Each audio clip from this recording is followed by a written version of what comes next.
नमस्कार, मी सुमित जगदाळे. जनवार्तामध्ये आपलं सर्वांचं स्वागत. पाहुयात पुण्यातील काही विशेष घडामोडी.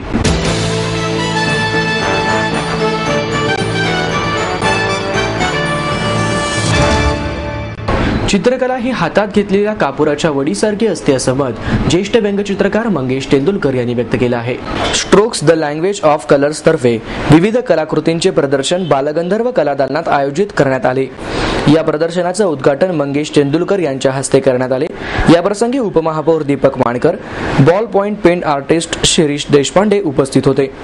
पुढे बोलताना तेंडुलकर म्हणाले, आपल्या मुलांनी जर एखादे चित्र काढले तर पालकांनी असं समजू नये की आपला मुलगा फार मोठा चित्रकार झाला. चित्रकला ही कापरासारखी असते. ती जर तशीच ठेवली तर जसा हवेत कापूर उडून गेला कळत नाही, तशी हातातली कला कधी निघून गेली हे कधीच कळत नाही, असा सल्ला पालकांना देताना ते म्हणाले. आपल्या मुलांची चित्रे प्रदर्शनात लागतात, त्यांना पुरस्कार मिळतात. ह्या सगळ्याने पालकांनी हिप्नोटाईज न होता त्यांच्या कलेला प्रोत्साहन द्यावे. यावेळी तेंडुलकर यांनी लहान मुलांना चित्रकलेचे धडे दिले आणि विविध व्यंगचित्रांची प्रात्यक्षिकही करून दाखवली. माहेर सोडून सासरी आले. इथे प्रेमाची मायेची माणसं होती, पण माझं भविष्य सुरक्षित आहे याचा आनंद आत्मविश्वास वाढवणारा होता. समृद्ध जीवन multistate multipurpose cooperative society limited. गुंतवणूक भावनांची, आनंद लक्षावधीचा. समृद्ध जीवन multistate multipurpose cooperative society limited.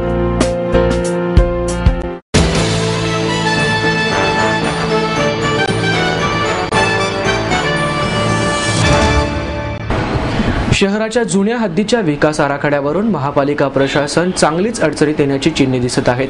Pune बचाव समितीने या प्रकाराचा पर्दाफाश केला आहे.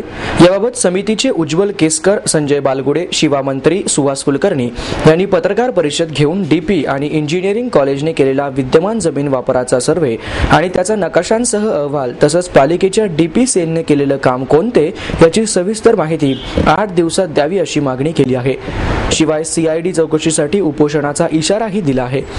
याबाबत केसकर म्हणाले की डीपीसाठी इंजिनिअरिंग कॉलेजने विद्यमान जमीन वापराचा सर्व्हे केला. 12 डिसेंबर 2011च्या प्रशासनाच्या विषयपत्रिकातही तसं नमूद करण्यात आलेले आहे आणि पालिकेच्या मुख्य सभेने मंजूर केलेल्या ठरावातही तोच उल्लेख आहे. मग डीपीच्या प्रतिसोबत प्रशासन अहवाल का देत नाही याची माहिती घेतल्यावर धक्कादायक बाब उघडकीस आल्या. नगर नियोजन अधिकाऱ्यांनी इंजिनिअरिंग कॉलेजने 58% काम पूर्ण केल्यानं अर्धवट कामांमुळे त्यांना उर्वरित रक्कम अदा करू नये तसेच त्यांचे पैसे जप्त करा असे पत्र दिले. तर अर्धवट काम पूर्ण करण्यासाठी पालिकेच्या डीपी सेलला परवानगी देण्याच्या मागणीचे पत्र कार्यकारी अभियंत्यांनी नगर अभियंत्यांकडे केली. त्यात दक्षता विभागाने इंजिनिअरिंग कॉलेज बरोबर एकत्रित बैठक घेण्याचा अभिप्राय दिला होता. मात्र इंजिनिअरिंग कॉलेजला बोलावण्यात आलेलेही नाही, पण विषयपत्रिकामध्ये इंजिनिअरिंग कॉलेजचा उल्लेख करण्यात आला आहे. त्यामुळे इंजिनिअरिंग कॉलेजने सर्वेचा 58% काम कोणते आणि नगर अभियंता कार्यालयाने 42% काम कुठले याच्या प्रती द्याव्यात.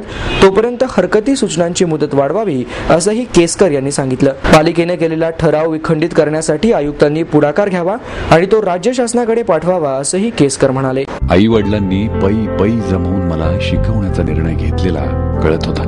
माझ्या उच्च शिक्षणासाठी त्यांनी मला कायमचा आधार मिळवून दिला होता. त्यांनी स्वतःसाठी कधीच काही केलं नाही, पण माझ्यासाठी समृद्ध जीवन multistate multipurpose cooperative society limited. गुंतवणूक भावनांची, आनंद लक्षावधीचा. समृद्ध जीवन multistate multipurpose cooperative society limited.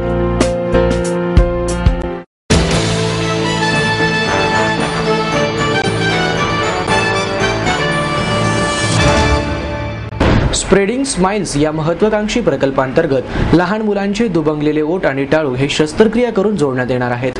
आर्थिक कारणामुळे या शस्त्रक्रिया करणं शक्य नसलेल्या गरीब रुग्णांवर येत्या 5 मे रोजी मोफत शस्त्रक्रिया करण्यात येणार आहे. औंध येथील परिहार चौकाजवळ असलेल्या शाहिस्त्री रुग्णालयात ही शस्त्रक्रिया होणार आहे. या संदर्भात बोलताना डॉक्टर पुष्कर वाकणीस म्हणाले, दुबंगलेले ओठ व टाळू अशी सुमारे 35,000 मुले भारतात दरवर्षी जन्मतात. त्यापैकी 10,000हून अधिक मुलांमध्ये या जन्मतःच असलेल्या समस्येवर रुग्णांवर कोणतेही उपचार केलेले नसतात. प्रत्येक 600 ते 800 मुलांमागे जन्मलेल्या एका मुलाला ओठ दुबंगण्याची समस्या आहे. जन्मतः असणाऱ्या या समस्येवर आधुनिक वैद्यकशास्त्रामुळे प्रभावी उपचार करणं शक्य झालंय. हे उपचार आवाक्या पलीकडचे असल्याने काहींनी केलेले नाहीत, तर काही पालक अंधश्रद्धेमध्ये अडकल्याने त्यांनी हे उपचार घेतलेले नाहीत. परंतु साईश्री रुग्णालयातर्फे स्प्रेडिंग स्माइल्स हा महत्त्वाकांक्षी प्रकल्प हाती घेतला आहे. या प्रकल्पाची सुरुवात 4 मार्च 2012 रोजी केली आहे. या प्रकल्पांतर्गत आतापर्यंत 50 पेक्षा जास्त रुग्णांची शस्त्रक्रिया साईश्री रुग्णालयामध्ये करण्यात आली आहे. तसंच मंगळवेढा व वडाळा येथे या प्रकल्पांतर्गत मोफत शस्त्रक्रिया शिबिर आयोजित करण्यात आले होते. इतरही गावात अशा प्रकारची शिबिरे आयोजित करण्यात येणार आहेत. या प्रकल्पांतर्गत लहान मुलांसाठी दुबंगलेले होठ, टाळू यावर शस्त्रक्रिया करण्यात येणार आहे. ही शस्त्रक्रिया करणे आवाक्याबाहेर असलेल्या रुग्णांवरही या शस्त्रक्रिया करण्यात येतील. त्यासाठी येत्या 5 मे रोजी गरीब रुग्णांवर मोफत शस्त्रक्रिया शिबिर साईश्री रुग्णालयात सकाळी 9 ते दुपारी 1 या वेळेत आयोजित करण्यात आलेले आहेत. तसेच या शिबिरात येणाऱ्या रुग्णांची वाचाविचार तज्ज्ञांकडून मोफत तपासणीही होणार आहे.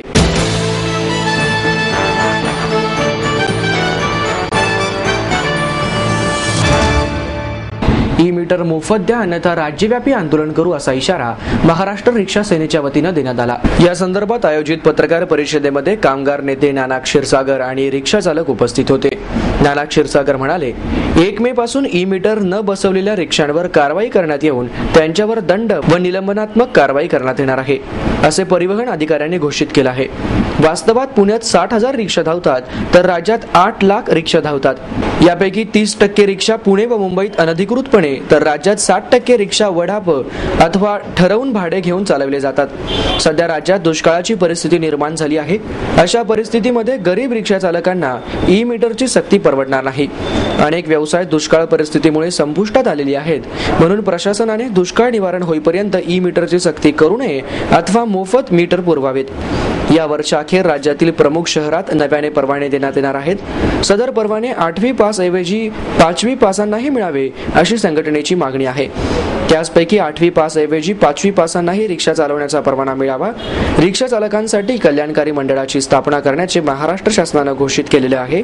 सदर कल्याणकारी मंडळ त्वरित स्थापन करावे यासाठी संघटनेनं राज्याचे मुख्यमंत्री, परिवहन मंत्री व कामगार मंत्री यांना प्रत्यक्ष भेटून निवेदन दिलेले आहे. दिनांक 10 मे रोजी राज्यातील रिक्षा व्यावसायिकांनी रिक्षा बंद ठेवून शासनाचा निषेध करण्याचा निर्धार केला आहे. त्या दिवशी महाराष्ट्र रिक्षा सेनाकृत राज्यातील सर्व रिक्षा चालक आपला व्यवसाय बंद ठेवून निषेध करतील. मीटरने व्यवसाय करणार नाहीत, मनमानी भाडे आकारतील. महाराष्ट्र रिक्षा सेना ही राज्यातील बलाढ्य रिक्षा सेना आहे. मुंबई व पुणे येथील व्यावसायिकच मीटरने व्यवसाय करतात. राज्यातील तर आमचे रिक्षा सभासद वडाप म्हणजेच ठरवून भाडे आकारतात. ज्याप्रमाणे राज्यातील दुष्काळी परिस्थितीमुळे शेतकऱ्यांचे कर्ज व विद्यार्थ्यांची फी यांना सवलत देण्याचं शासनाने ठरवलं आहे, तसेच व्यवसायांची कर्ज वसुली व शासकीय कर दुष्काळी परिस्थितीमुळे स्थगित अथवा माफ करावे अशी संघटनेची मागणी आहे. शासनाने रिक्षा व्यावसायिकांची मागण्यांची दखल न घेतल्यास राज्यव्यापी बेमुदत बंद आंदोलन छेड़ण्यात येईल. आपको देता है एडमिशन के साथ अपॉइंटमेंट लेटर भी. B civil, computers, electronics, electronic and telecommunications, IT and mechanical. MA Computers, Electronics, IT and Mechanical, Diploma Engineering, Mechanical and Computer, MBA Finance, HR and Marketing, BCA, BBA, MBA and MCA for Engineering और साथ ही D.Pharm, B.Pharm और M.Pharm भी. Siddhant International School CBSE from nursery to 5th standard, Siddhant College. Transport एवं hostel facility, 22 एकड़ का विशाल campus, AICT Delhi और Pune university द्वारा मान्यता प्राप्त.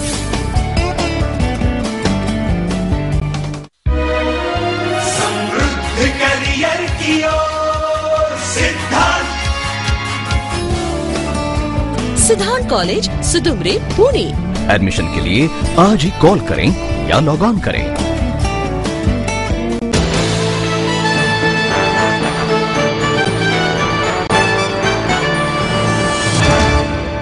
नरवीर तानाजीवाडी येथील भुयारी मार्गावर 4 चाकी वाहनांना प्रवेश बंदी असतानाही या मार्गावर 4 चाकी वाहने बिनधास्त धावताना दिसत आहेत. नरवीर तानाजीवाडी येथील भुयारी मार्गावर चारचाकी वाहनांना बंदी घालण्यात आली असली तरी वाहने सुसाट धावत आहेत. त्यामुळे या रस्त्यावर अपघातांचं प्रमाण वाढलं असून याकडे अजूनही वाहतूक नियंत्रण शाखेच्या पोलिसांचं लक्ष दिसत नाही. या ठिकाणी अरुंद रस्ता, शाळा आणि रेल्वे क्रॉसिंगमुळे वाहतूक पोलीस शाखेच्या वतीनं नरवीर तानाजीवाडी रस्त्यावर चारचाकी वाहनांना प्रवेश बंदी करण्यात आली आहे. तरी या सूचनेची अंमलबजावणी होत नसल्यानं विविध समस्या उभ्या राहतात. या रस्त्याच्या जवळील रस्ताही चारचाकी वाहनांच्या वर्दळीने व्यापलेला आहे. तसंच या भुयारी मार्गावर अवजड वाहनांनाही बंदी आहे. तरीही काही अवजड वाहनांची वाहतूक याच रस्त्यावरून होत आहे. त्यामुळे या रस्त्यावर वाहतुकीची कोंडी होते. या सगळ्याचा त्रास शाळेत जाणारे विद्यार्थी, पादचारी व दुचाकी स्वारांना सहन करावा लागतो. चारचाकी वाहनांमुळे या रस्त्यावर अपघाताचं प्रमाण वाढलं आहे. तरीही वाहतूक नियंत्रण शाखेच्या पोलिसांनी त्याकडे अद्यापही लक्ष दिलेले नाही. तसंच चारचाकी वाहनांमुळे उभारलेल्या लोखंडी पुलाला मोठे हादरे बसून हा पूल येथील स्थानिक रहिवाशांना प्राणघातक ठरला आहे. लवकरात लवकर या समस्येवर वाहतूक पोलिसांनी लक्ष घालावे अशी मागणी येथील नागरिकांनी केली आहे. समृद्ध जीवन पार्क सादर करत आहे 140 फ्लॅट्सची एक प्रशस्त गृह योजना. कात्रज कोंढवा रोडवर बिबवेवाडीपासून फक्त 2 किलोमीटर अंतरावर आपल्या आर्थिक गणितात बसणारे 1 व 2 BHK फ्लॅट्स. तब्बल 3 मजली पार्किंग सह ऐस पैस गार्डन, क्लब हाऊस आणि इतर सुविधांनी सुसज्ज. बुकिंग साठी संपर्क 9850937373 9850947373. समृद्ध जीवन, नांदी सौभाग्याची, सुरुवात प्रगतीची.